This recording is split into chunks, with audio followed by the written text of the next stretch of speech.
Tonight, the Call 6 investigators are digging into the child support system, a system currently under review by the judiciary. You had tough questions, and now we are getting answers. Call 6 investigator Kara Kenney went straight to key decision makers, and what she found about the child support system may shock you. Cara?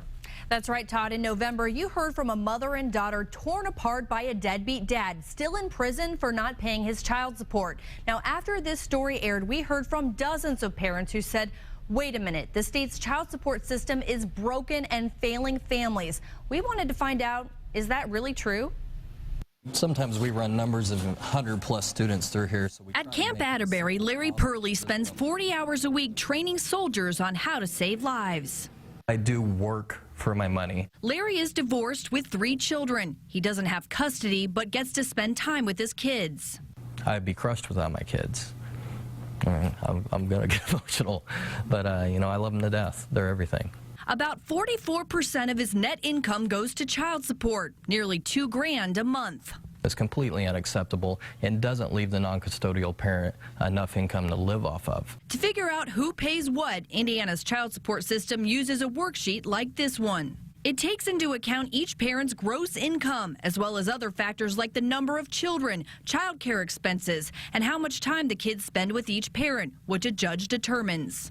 After child support, Larry takes home $850 a month from his training job, plus $1,500 from Veterans Affairs. Larry is a disabled Gulf War veteran, discharged for a neck injury. Under state law, that disability is used to calculate his child support. My personal opinion, veterans' disability should not be included because it's not a taxable income. I can't save up my finances. I'm always struggling to get by. Brad Baugh of Avon also thinks the system is broken. I think it is stacked against non-custodial parents. I really do. He got divorced in 2009. Years later, in 2014, a judge orders him to pay a chunk of his daughter's college tuition. But I'm like, really? Did you know that this was even possible? Had no idea. State law says children stop accruing child support at the emancipation age of 19. But college tuition, that's a different story. We took our questions to Howard County Circuit Court Judge Lynn Murray, who hears a third of the county's divorce cases. Probably feel like a referee sometimes, huh? Well, yeah, with the stripe. You should be wearing the striped shirt and having the whistle.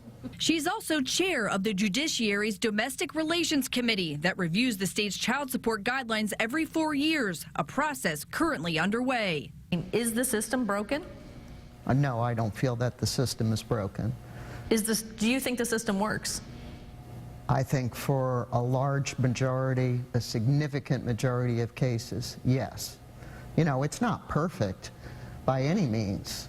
Murray explains the child support guidelines were put in place in the late 80s and are designed to make the child whole as if they had not been through a divorce.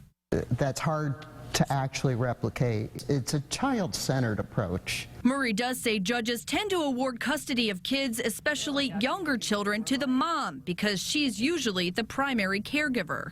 Do you feel like the system is stacked against fathers or non-custodial parents? By requiring them to pay child support and support their children? No.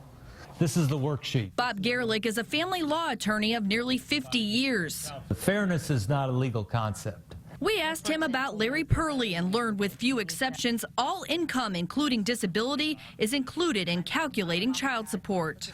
Even though judges can deviate from the guidelines, it doesn't happen often. Does unfairness exist? Absolutely. Does a lack of justice exist in some cases? Absolutely.